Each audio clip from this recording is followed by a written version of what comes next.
The galaxy had lived in peace for more than 4 centuries. The Galactic Council, a grand alliance of hundreds of alien races, ruled with balance and diplomacy. Planets traded freely, ambassadors visited each other's worlds, and the stars were filled with voices of cooperation. For many generations, war had become nothing more than a tale told in classrooms, but peace never lasts forever.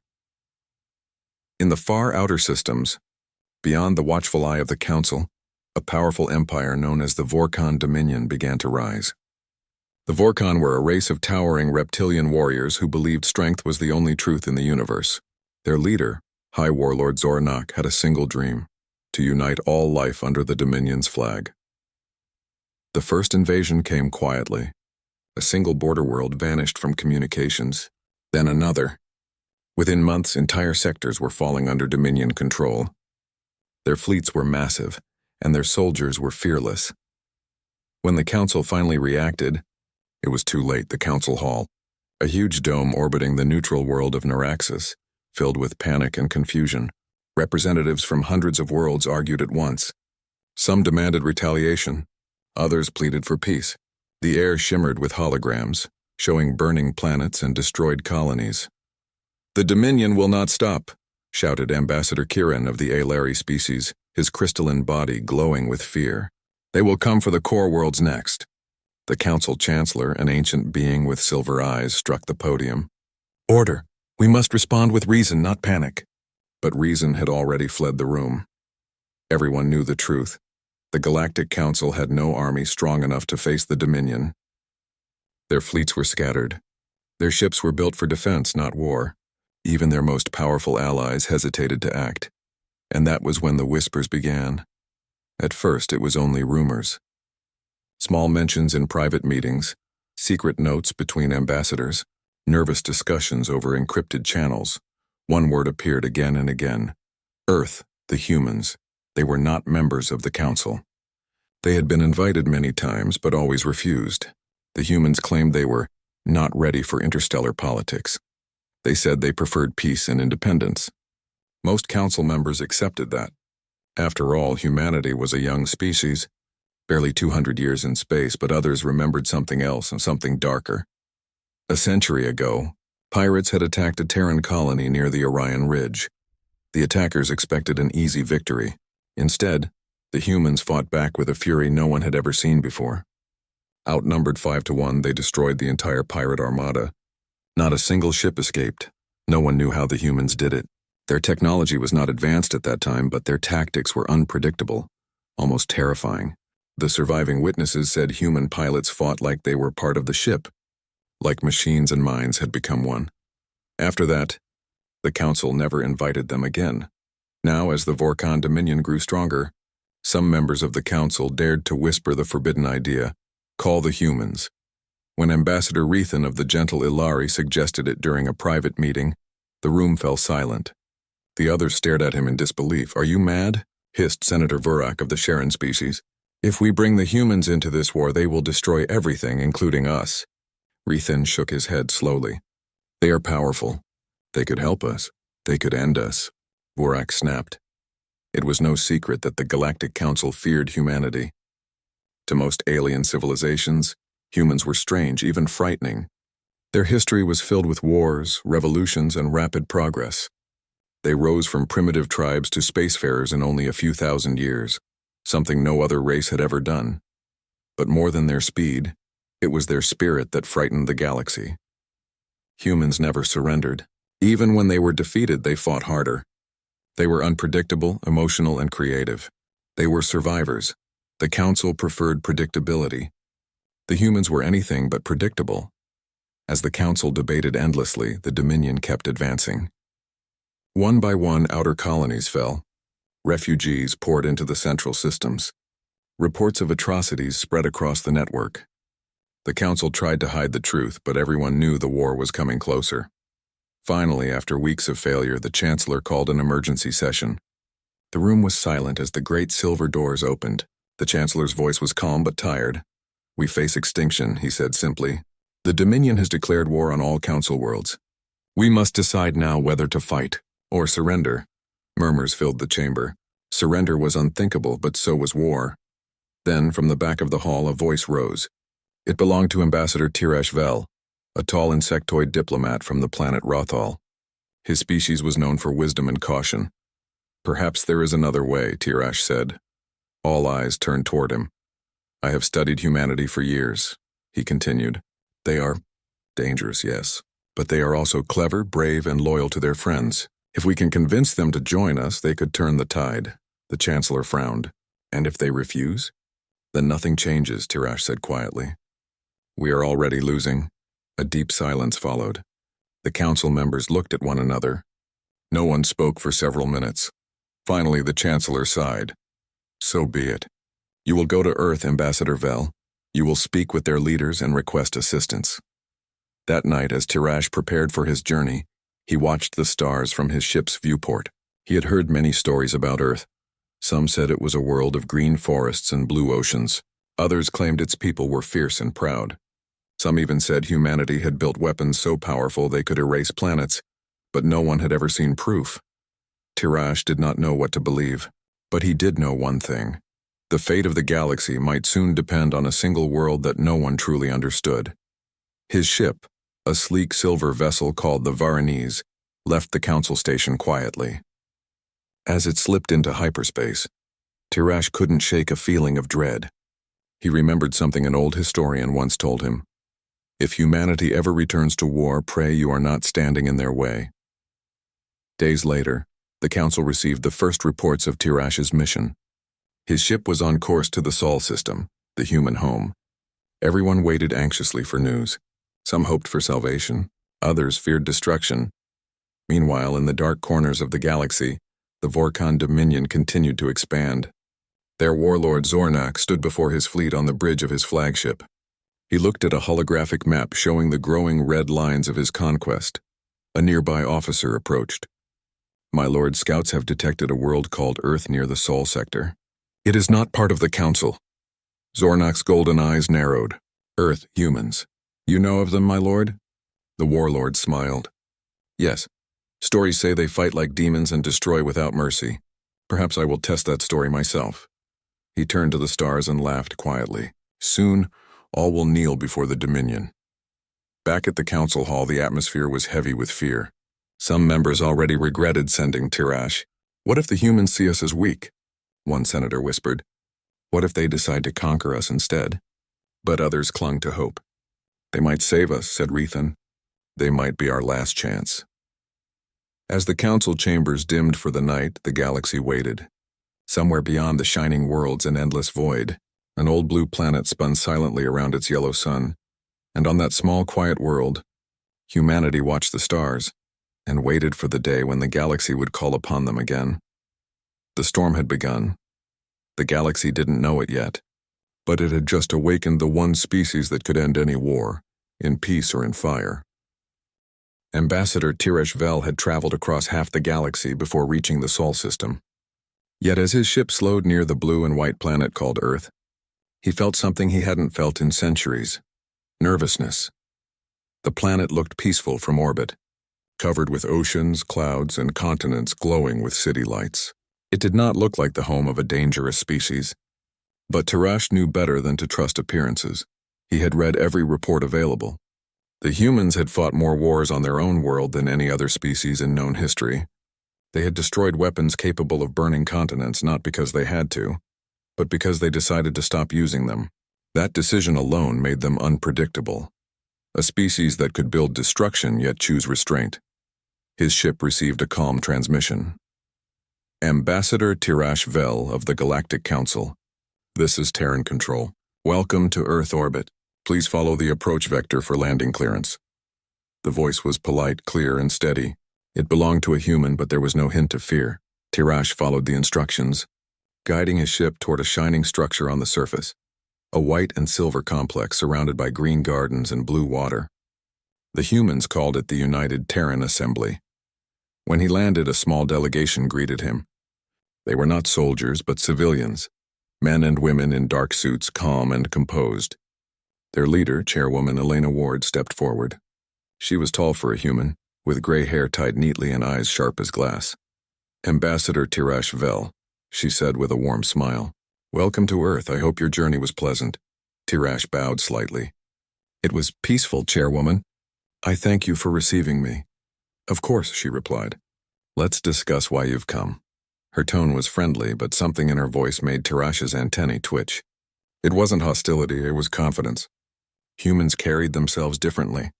They spoke softly, yet their presence filled the room. Inside the meeting hall, Tirash explained everything.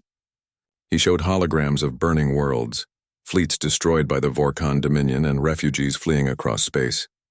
The humans watched silently. When he finished, he waited. The silence stretched for several seconds. Then Chairwoman Ward folded her hands on the table. We understand, she said slowly, and we sympathize. But you ask us to join your war. You must understand that humanity does not fight other people's wars anymore. Tirash leaned forward carefully. With respect, Chairwoman, this war may not stay beyond your borders. The Dominion moves without limit. They will reach Sol soon.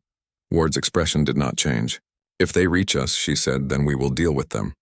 But until then, Earth will remain neutral. Neutral. The word echoed in Tirash's mind. Please, Chairwoman, he tried again. The Council believes humanity's strength could save millions of lives. Ward looked at him kindly, almost sadly. Ambassador, you misunderstand something. We are not what the galaxy remembers. Humanity does not seek war, but if war finds us, we end it. The room fell silent. Tirash searched for words. End it? How? Ward's eyes met his. Completely. After the meeting, Tirash was taken on a tour of Earth. He visited great cities built with glass towers and green energy. He saw children playing in parks, people smiling, markets full of color and life. The humans seemed happy, peaceful, and even gentle. It was hard to believe this world had once known endless wars. But everywhere he went, he noticed something subtle. Security drones moved silently through the skies. Satellites glimmered high above, positioned in perfect symmetry. In the oceans, massive shapes rested beneath the waves, silent, unseen. Humanity's peace, Tirash realized, was not weakness. It was control. Later that evening, he met Admiral Juno Reyes, head of the Terran Defense Fleet. She greeted him with a polite nod. Her uniform was simple, her voice calm. You must be curious, she said, seeing the question in his eyes. Everyone who comes here is, I am, he admitted. Your people seem at peace. Yet your defenses are ready, she finished. Always ready. We don't start fights, Ambassador, but history taught us something important. Peace only exists when you're strong enough to protect it. She turned to the window where stars twinkled in the night sky. We watch everything, Tirash. Every fleet that moves, every empire that expands. We don't interfere, not unless we must. Her words sent a chill through him. You speak as if you already knew about the Dominion, he said quietly. She smiled faintly. We did. That night, Tirash returned to his ship and recorded a message for the Council. His voice trembled as he spoke. To the honored members of the Galactic Council, I have spoken with the leaders of Earth. They refuse to join our war. They say they will remain neutral, but if attacked, they will finish it. I do not fully understand their meaning, but I advise great caution. Humanity is not what we remember. They are calm, too calm. I believe they are preparing for something, though I cannot say what. He sent the message and watched it disappear into the void, racing back toward the Council's central systems. The next morning, Chairwoman Ward invited him for a final discussion before his departure. They met in a quiet garden beside a reflecting pool. Birds sang softly and the air was fresh. You have seen our world, Ward said. What do you think of it? Tirash hesitated. It is beautiful, peaceful, but I cannot understand why you would stay out of this war when others suffer. Ward smiled gently. Because, Ambassador, we have learned what war does. The Council may see us as warriors, but we were not born that way. We became what we needed to survive. Now we survive by choosing peace. She turned toward the horizon where the sun rose over the ocean. Do not mistake our silence for weakness. We only act when we must, and when we act, the galaxy remembers. Her words lingered in his mind like thunder far away. As Tirash's ship left Earth's orbit, he looked down one last time at the blue planet. From space it looked calm and quiet, but somewhere beneath those clouds entire fleets waited in hidden hangars. Deep below the oceans, weapons slept like ancient beasts. Tirash realized something the Council had forgotten. Humanity did not need to boast of power. Their silence was their warning. On his way home, his ship passed near the edge of the Sol system. There, in the darkness beyond Pluto's orbit, he saw something that made him shiver. Dozens of huge structures floated in the void, black, motionless, and nearly invisible. They looked like stations, but their shapes were strange. Each one pulsed faintly with light. Terran defense perimeter, said his ship's computer quietly. Automated warning detected. Tirash stared in awe. The humans had built a wall of invisible guardians around their solar system, and no one in the galaxy had known. He whispered to himself, "What are they preparing for?" When he finally returned to the council, he was brought before the Chancellor. The Grand Hall was filled again with nervous delegates. "Speak, Ambassador," said the Chancellor. "What did you find?" Tirash hesitated, then said softly, "I found a world that does not fear you or the Dominion or anyone. They do not wish for war, but they are ready for it. I believe they are, beyond our understanding." The council chamber fell silent. "Did they agree to help us?" one voice asked. "No," Tirash replied. "They said if the war comes to them, they will end it." The Chancellor frowned. "End it? How?" Tirash looked at the stars outside the great window and whispered, "Completely." Days passed. The council argued endlessly. Some wanted to beg again for human help. Others said to avoid Earth entirely. Fear began to grow in the hearts of even the most powerful species. Meanwhile, far away in the Sol system, deep inside Earth's moon, hidden machines came to life. A silent signal pulsed across human networks. No one on other worlds heard it, but every Terran officer knew what it meant. Observation mode, active. The humans were watching. They had not joined the war, not yet. But they were listening to every transmission, tracking every battle, waiting for the moment when someone was foolish enough to bring the fight too close to home. The Council did not know it yet, but the next move would not belong to them. It would belong to the Dominion, and when that move came, the humans would no longer remain silent. The storm was coming closer to Sol, and Earth was ready. The Galactic Council had always believed that diplomacy could stop any war. But the Vorkon Dominion did not understand diplomacy. They understood only strength. Weeks after Ambassador Tirash Vel returned from Earth, reports came of more conquered systems. The Vorkon fleets moved like a tide of fire, leaving only silence behind them. The Dominion's red banners were spreading across the stars faster than any army in known history. On the Council's screens, world after world fell. Whole planets surrendered without firing a shot. Refugees filled spaceports, their voices trembling through communication channels. The Council tried to send peace messages, but the Dominion's reply was always the same: surrender or be erased. The Council's fleets, built for patrol and rescue, not battle, were shattered. One by one, they retreated toward the core systems, and with every defeat, fear grew stronger. Among the frightened whispers, one question kept returning. Would Earth stay silent forever? The Dominion's ambition, on the Dominion flagship Vorak's Wrath, High Warlord Zoranak stood before a vast holographic map. His golden armor gleamed under red lights. Around him, his officers waited silently, too afraid to speak. "The Council collapses," Zoranak growled. "Soon the galaxy will belong to us. But one system remains untouched, Sol." An officer hesitated. "My Lord, Sol is not part of the Council.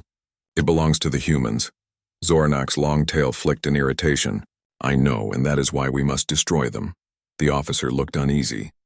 "There are stories, my lord, old ones. They say the humans are dangerous." Zoranak laughed, a sound like thunder. "Dangerous to us? They are primitive animals who refuse to join the Council. We will show them what real power means." He turned toward the star map, pointing to the blue-white dot marked Earth. "Send the 7th Fleet to test them. Start with their outer colony, Europa Station. If they resist, erase them." The attack on Europa Station floated in the icy orbit around Jupiter, one of Earth's proudest colonies. It was a research hub filled with scientists, engineers, and explorers. No one there expected war. On a quiet morning, alarms screamed through the halls. Red lights flashed as sensors detected dozens of unknown ships entering the system. Within minutes, the sky above Jupiter filled with massive dark vessels, the Vorkon 7th Fleet. The colony's defense commander, Captain Sarah Lynn, sent an urgent message to Earth. "Unidentified warships entering Jovian space. They're broadcasting no signal. requesting instructions. Her screen flickered for a moment before Earth Command replied, "Hold your position. Evacuate civilians. Reinforcements inbound." But there were no visible reinforcements. The Vorkon fleet opened fire. Beams of plasma cut through Europa's orbiting stations. Explosions lit the sky. The colony's defense ships fought bravely, but they were outnumbered 10-1. Captain Lin watched helplessly as her fleet began to crumble. Then, just as the enemy prepared to strike the colony itself, something changed. Her radar filled with strange signals, faint, cold echoes that came from nowhere and everywhere at once. The Vorkon commander shouted across open channels, "Identify yourselves!" No answer came. Suddenly, one of the Dominion battleships exploded without warning. Then another. Then two more. The humans had arrived. The silent fleet from the dark side of Earth's moon. A fleet had been waiting, silent, hidden, and invisible to all known scanners. The Terran Defense Command had been tracking the Dominion's movement since the first border incursion. Now, it was time to act. 20 black ships appeared out of the void. They were sleek, angular, and almost ghost-like. Their hulls absorbed light, reflecting nothing. No banners, no names, only silence. To the Dominion, they seemed like shadows come to life. Without sending any warning, the Terran fleet opened fire. Their weapons were different. No bright plasma or explosive missiles, only sudden flashes of light that cut through shields like paper. The battle lasted less than 2 hours. When it ended, the Vorkon 7th Fleet no longer existed. Captain Sarah Lynn stood on her bridge in disbelief. The sky around Jupiter was full of drifting wreckage. The Terran ships moved among the ruins, silent and graceful, collecting survivors and data. They didn't even bother chasing the few Dominion ships that tried to flee. It was not a battle. It was a demonstration. Earth had spoken. The Galaxy Watch's news of the victory spread faster than light. Every council world heard about it within days. At first, no one believed it. How could 20 human ships destroy more than 100 Dominion war vessels? But the recordings were undeniable. Even the Council's own long-range probes confirmed the result. In the Great Council Hall on Neuraxis, the ambassadors watched the replay in silence. They saw the Dominion's mighty fleet vanish in a storm of invisible weapons. They saw the human ships moving with unnatural precision, each one acting as if guided by a single mind. No one spoke for a long time. Finally, the Chancellor said softly, "That was only one Terran fleet."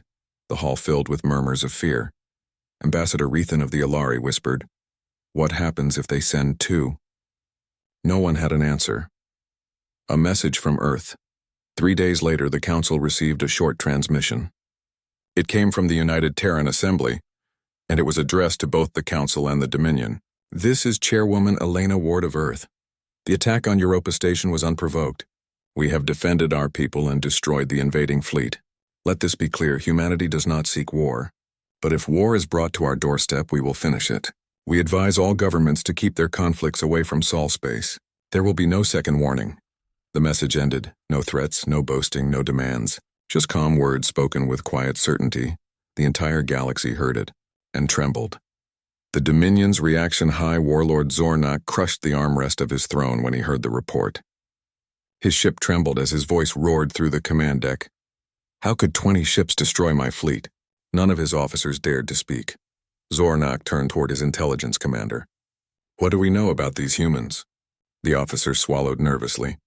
"They are different, my lord. Their technology appears to use energy we cannot identify. Their tactics unpredictable. Every ship acts as if it knows the future." The warlord's golden eyes narrowed. "Then we will test them again. Gather the 9th Fleet. I will lead it myself." But inside, even Zornak felt something he had never known before. Doubt. The Council's dilemma. Back in the Council Hall, chaos returned. Some ambassadors cheered the human victory, calling them saviors. Others warned that humanity might become more dangerous than the Dominion itself. They defeated an entire fleet without effort. Shouted Senator Vorak. "If they turn against us, who can stop them?" The Chancellor raised his hand. "We will not provoke them. We will respect their borders and their warning." But everyone in the room could sense it. The balance of power in the galaxy had shifted. No longer did the Council's fleets or the Dominion's armies rule the stars. Now everyone looked toward one blue world on the edge of the galaxy and whispered the same word. Earth. The silent aftermath in the Sol system, the human fleets returned to their hidden bases. The soldiers did not celebrate. They only repaired their ships, replaced damaged hulls, and continued their quiet watch. On Europa, engineers began rebuilding the destroyed stations. Survivors were rescued and comforted. No songs of victory were sung. Humanity had done what it always did: protect, rebuild, and prepare. Chairwoman Ward stood before a quiet assembly on Earth. Behind her, images of the destroyed Dominion fleet played silently. "Today we defended our home," she said. "But this is not the end. The galaxy has seen our power. Some will fear us, others will seek us. But we will not become conquerors. We fight only when there is no other choice." Her words were calm, but her eyes were sharp. Every officer in the room understood her meaning. Humanity would remain peaceful, but peace would now have a guardian. Unseen eyes in the darkness beyond Neptune's orbit, hidden satellites watched the stars. They recorded Dominion movements, council debates, and even secret transmissions. Every piece of data was quietly sent back to Earth. The humans already knew the Dominion was preparing another strike. They also knew the Council was afraid to intervene. Earth's response was simple: prepare everything.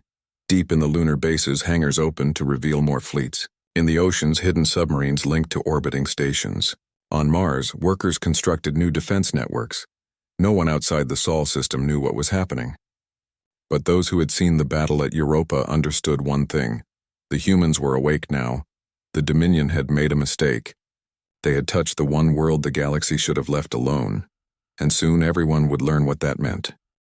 The galaxy had seen battles before: fleets clashing, worlds falling, alliances collapsing, but nothing in its long history had prepared it for humanity. After the battle at Europa Station, rumors of the humans' power spread like wildfire. Not only had they destroyed an entire Vorkon fleet, but they had done so quietly, without unnecessary destruction, without fanfare, and without leaving any evidence of how they achieved it.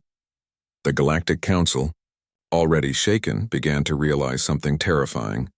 They could not predict humanity. They could not control them, and they could not fully understand them. Fear among the Council back at the Council Hall on Neuraxis. Delegates whispered anxiously in private chambers. Screens replayed Europa's battle over and over.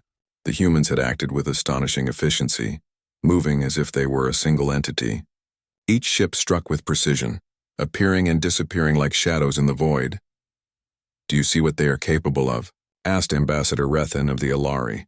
His crystalline body glimmered faintly with stress. "If one fleet did this, imagine what their entire defense could do." The Sharon Senator Vurak shook his massive head.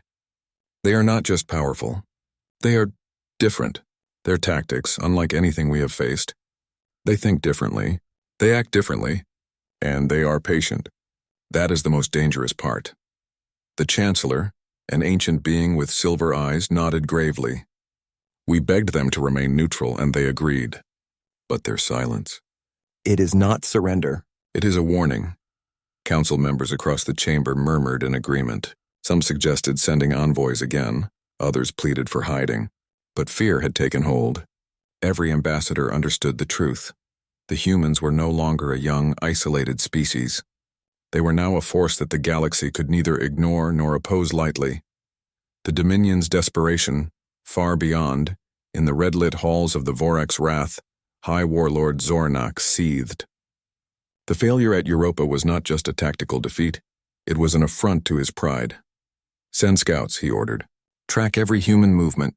If they hide more fleets, we will find them." His intelligence officer hesitated. "My lord, we already scanned the entire Sol system. There is no fleet visible outside Europa. They could be waiting." Zornak's claws wrapped on the armrest of his throne. "Waiting? They will not wait forever. They will fight. We will see who is stronger." Yet even in his anger, doubt crept into his mind. He had been undefeated in battle for decades, yet these humans had shattered a fleet effortlessly. He could feel the fear rising in his officers, and he could not deny it. He feared what would happen if the humans decided to act fully. Humans' quiet preparation on Earth, nothing changed outwardly. The cities remained calm. Children played in parks, Scientists worked in laboratories. Yet beneath the surface, humanity moved with quiet purpose. Deep in the moon's underground bases, fleets were maintained, repaired, and upgraded. On Mars, massive stations were constructed to monitor interstellar threats. Satellites circled the Sol system silently, gathering intelligence on every passing fleet, every rogue ship, and every whisper of Dominion activity. Terran strategists studied the galaxy's balance. They watched the Council, the Dominion, and every minor faction. Humanity had chosen observation over confrontation, patience over rash action. But they were ready. Every citizen, every fleet, every hidden station existed to ensure that the Sol system would never be threatened again. Chairwoman Elena. Ward met with her top officers in a quiet hall on Earth. She stood before maps and holograms showing Dominion movements, Council communications, and the growing fear of distant races. "We do not seek war," she reminded them, her calm voice carrying authority. "But if anyone brings it to us, we will act decisively. No hesitation. No mercy for those who threaten our home." Her words were careful, yet every officer knew what she meant. Humanity would defend itself fully, and the galaxy would remember it. The Vorkon regroups, the Vorkon Dominion did not rest. After the disaster at Europa, they sent fleets to other human outer colonies in the asteroid belts and moons around Saturn. Yet every attempt failed. Humans had anticipated every strike. Their ships never fought in ways the Dominion could understand. Entire fleets were lost before the Dominion realized what had happened. The Vorkon grew paranoid. Their once unshakable confidence began to crack. Reports of new Terran ships appearing from nowhere made officers tremble. Rumors of secret Earth fleets spread across Dominion ranks. Some Vorkon soldiers whispered in fear, "The humans are not merely defenders. They are predators disguised as civilians." Zornak refused to believe it, but even he could not ignore the evidence. Every attack ended in disaster. The humans did not even chase them. They simply eliminated the threat and returned to hiding. A galaxy in panic across the Council worlds, the impact of human actions became clear. Planets that once boasted massive fleets were now silent. The Dominion avoided systems where humans could intervene. Minor races begged for help or secretly tried to ally with Earth. The Council attempted to negotiate with the humans again, but their messages went unanswered. Humans did not respond to pleas. They did not boast. They simply maintained their observation. Rumors began to circulate. Terran fleets were spreading quietly, dismantling dangerous war machines, stabilizing rogue colonies, and removing threats before anyone noticed. The galaxy was learning a new kind of power, one that acted without violence unless necessary, yet could erase enemies completely if provoked. Council members began to panic. Some urged caution while others advised hiding. Ambassador Rethan said quietly to the Chancellor, "We begged them to remain neutral. But now, I fear they may take the initiative themselves. And when they do, we cannot predict the result." Even the oldest members of the Council admitted it. Humanity had changed the balance of power permanently. Humans' message of calm. Then, without warning, another message appeared, not to the Council, not to the Dominion, but to the entire galaxy. A broadcast signal pulsed from Earth's communication arrays. It was short, calm, and clear. "This is humanity speaking. We do not seek to rule the galaxy. We do not seek to fight wars that are not ours. But if any species threatens Sol or its colonies, we will act. And when we act, the galaxy will know it. Consider this a warning, not a threat." The broadcast ended. There was no fanfare, no parade, no celebration. Just calm, measured words.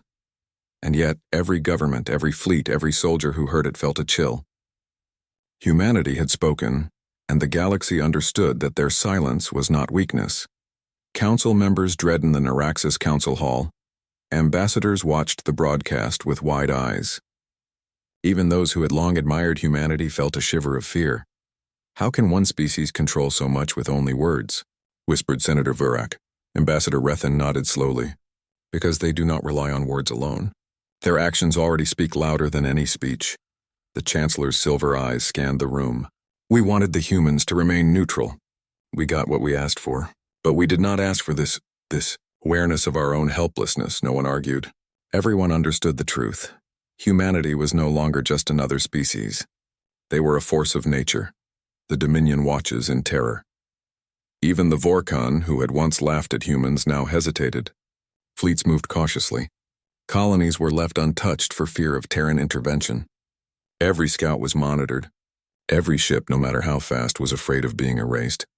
Zornok's confidence eroded. He had expected fear from the galaxy.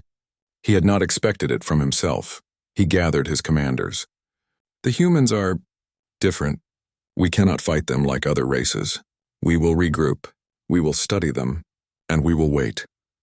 But deep in his heart, he knew waiting might be too late. Earth's silent guardians back in the Sol system, the humans continued their watch. Hidden bases, fleets, and networks operated in quiet precision. Engineers, pilots, and strategists moved with calm purpose. No one celebrated, no one boasted. Humanity did not need to. Chairwoman Ward addressed her officers once more. The galaxy is afraid of us now. That is not our goal. Our goal is peace. But remember this, anyone who chooses to threaten our home will find no mercy. We will not seek war, but we will not be unprepared. We are the guardians of Sol. Her words echoed across the command room. Every officer understood. They would never wait for the enemy to strike again.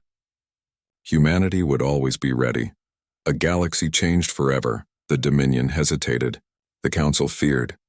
Minor races watched with awe and terror. And humanity. Humanity simply continued, silent and patient. The galaxy had learned a truth it could not forget. When humans acted, wars ended. Empires trembled.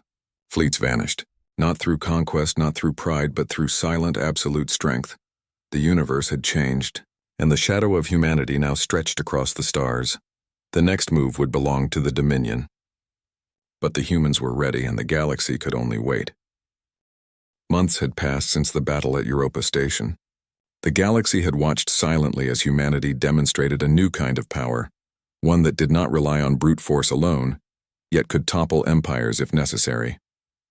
The Galactic Council had grown restless. Their fleets were intact, but the Dominion had been forced to withdraw from human-claimed sectors. Fear spread like wildfire among Council members. Every ambassador, no matter how brave, whispered the same word: Earth. Some wondered if the humans would intervene in conflicts outside Sol. Others feared the worst, that humanity might impose its own order upon the galaxy.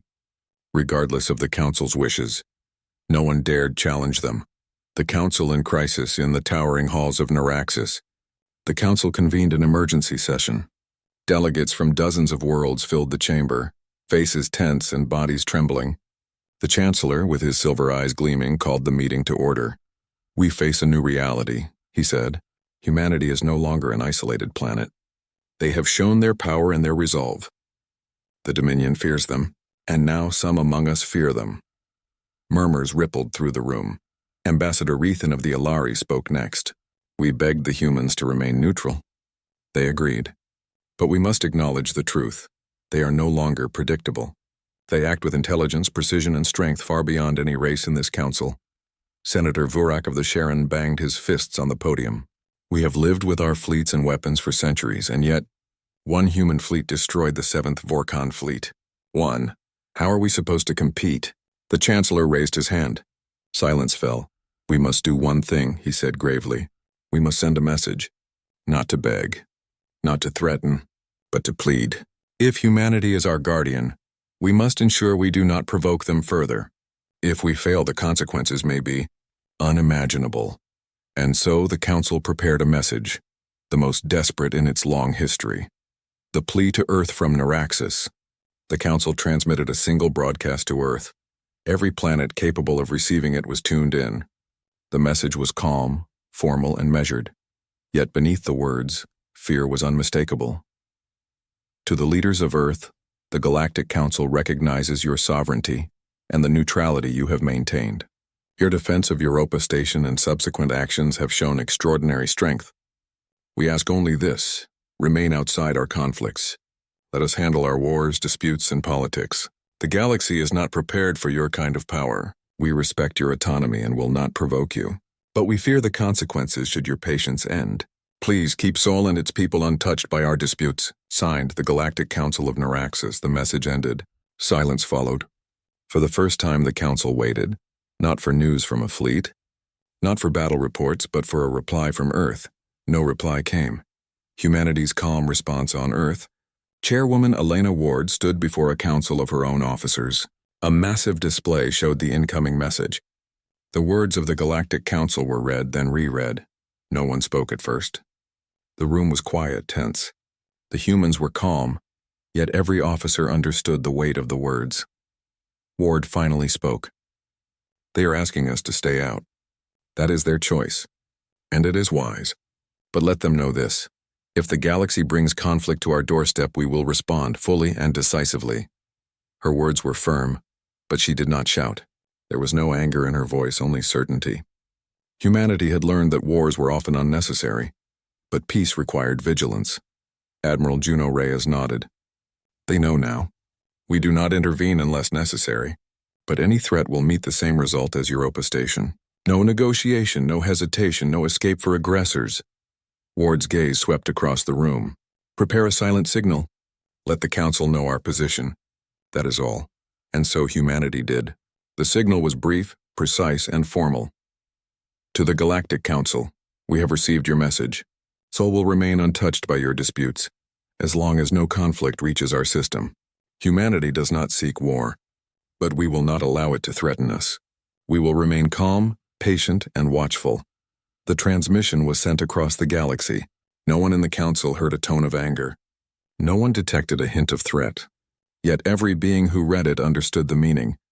Humanity had spoken, and the galaxy knew better than to ignore it.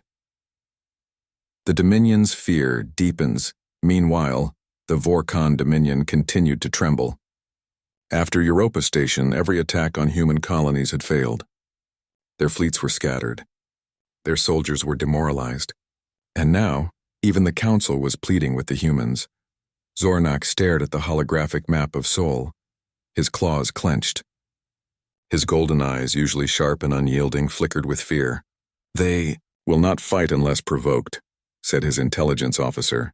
But if we touch Sol again, my lord, we cannot predict the outcome. Zornak's tail twitched. We have faced armies before. We have destroyed worlds. But humanity? They are not like anyone we have fought. One fleet destroyed my 7th fleet. They do not act like other races. They are patient, clever, and unstoppable if they choose to be. Even a warlord like Zornak knew the truth. The Dominion had been humbled, not by defeat in the open, but by a species the galaxy had underestimated. Minor races watch in awe. The smaller races of the galaxy observed quietly.